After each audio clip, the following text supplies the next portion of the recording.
Alright, welcome to another video. This isn't going to be the second part to What If Naruto Was There's Reincarnation. I'm liking the series, but I'm not doing the second part right before I go to work. I'm gonna hit you with something a little different. So, what we're gonna do today is basically, what if Shinra was Ace's reincarnation? This video will probably be about 10 minutes because I do gotta go to work soon, and I'm not 100% sure how I'll go about this entire story, so I don't want to go too far in, so I still am not confused, you know? Anyways, so we'll start off when Shinra is a child. We know his backstory. His parents, his mother and his brother died, per se. Anyways, Shinra is standing out of the burning building, and he's smiling because that's basically his coping mechanism. I get it. Whenever I'm extremely upset or very awkward, I start smiling. I kind of get where he's coming from, to be honest. Anyways, so he's standing outside the burning building, smiling while crying. And so randomly he just kind of passes out, and the first company's captain brings him to the hospital where they're looking at his vitals, looking at his body. There's nothing wrong with him. He's just in a coma. However, unknown to them, Shinra is in his mindscape. And in this strange mindscape, he meets someone. Someone with a cool ass hat, a sick ass necklace, some fire ass shorts, you know? And this dude will pull up, he's like, "Hey, yo, the fuck are we? And you're a kid? Huh? Why is there a kid here? Is this the afterlife?" And Shinra's like, I hope not. And Ace is like, huh. And so Ace looks at Shinra, he's like, we can do this together. And basically what I'm going to do for this reincarnation thing is basically both of their consciousnesses are going to be in the same body. And Ace is going to give Shinra his reflexes and his powers somehow.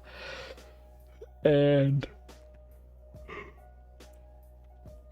when Ace does this, their consciousness are still together, but Ace kind of just lets Shinra have the main handle because Shinra is a child. And who would Ace be to take his life away from him? So Ace is like, huh, interesting. Well, I'll pull you into the mindscape anytime I might need to. However, if we're not dead, then I assume you're asleep in the outside world or in a coma, something similar. So you're going to need to wake up, Shinra. And that's when Shinra randomly opens his eyes, and the doctors are like, he's awake, he's awake. And so Shinra is just like, oh, what happened? And this is when suddenly Shinra kind of falls out of the bed, and he hits his head. He's like, oh. And basically things continue like that. He goes to school, and one day some kids are trying to pick on Shinra. But when one of the kids throw a punch, suddenly it goes through Shinra, and like there's fire going out of Shinra's back, like his body kind of moved out of the way. It's weird. And Shinra's like, what? And the kid's like, what? And the kid's hand starts burning a little. He's like, ah. And the principal's like, Shinra, you can't do that. And Shinra's like, I don't even know what I did. I don't know how I did it. And so the principal is like, this is a new kind of pyrokinetic ability. We're gonna have to figure this out. And then, so the principal decides to call in,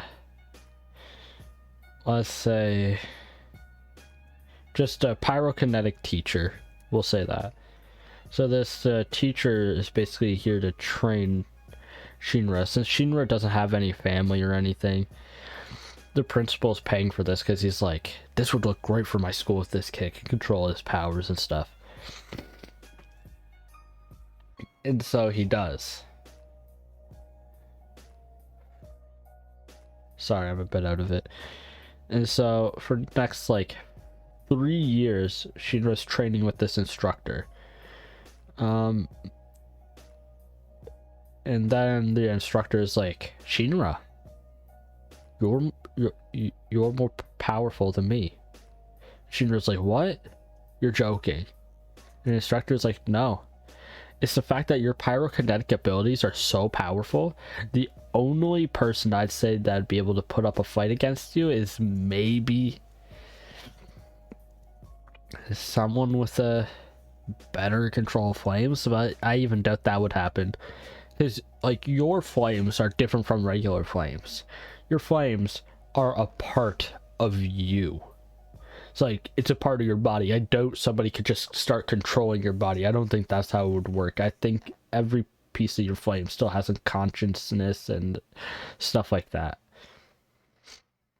And so, she was like, huh. Interesting. And so, anyway, Shinra just kind of continues her next few years until the fateful day. Shinra's at the train. He's going to be joining Company 8 soon. Also, Shinra still does his foot thing. I just really like it. And when Shinra starts using his feet in a fight, Ace is just in his mind, and he's just like, hey yo, kind of reminds me of that one cook my little bro had. Sanji was his name, I believe. He was hopeless. And then he's sitting there and he goes and kills the Infernal. The Infernal actually punches Shinra, however the punch went through him, and Company 8's like, what? And so Shinra destroys the Infernal, and then Sister Lily is like, Ato. And it's just highly entertaining what happens next, because the commander of the 8th Squadron, Obi, I believe his name is. I haven't watched Fire Force in a minute. He looks at Shinra, he's like, yo, what a display of power. That was great. Would you like to join my company? And Shinra looks at him and he's just like, what company are you guys? He's like, Company 8. Shinra looks at him, he's like, I already did. What? And Obi's like, wait, are you that new recruit that's going onto my thing? And Shinra looks at him, he's like, he starts scratching his head, he's like, he kinda, yeah. And Obi's like, hell yeah. Because Shinra just gave off such a display of strength. Even though he didn't have to use that much, you could just tell. And Shinra won't be as dumb nor as emotional as in the first one, because Ace is in his mind and they become friends. And so Ace be teaching Shinra and everything how to fight, blah blah blah, because Shinra can still use his powers in the mindscape, because obviously it's his mind, and so can Ace. So Ace has been training Shinra on what to do, how to do it, and Shinra would eventually start practicing in the real world. Now that he has like the muscle memory mentally, he needs to make sure his body can keep up with it. And so they keep training for a while. And Shinra starts leaving with Company 8. And I think that's where I'm going to end off this part, not going to lie, because I really do not have that much time. I have 5 minutes to get this edited and posted and releasing later today. But yeah, I think that's it. Don't forget to leave a like and subscribe, and I'll see you all next time. Adios, motherfuckers.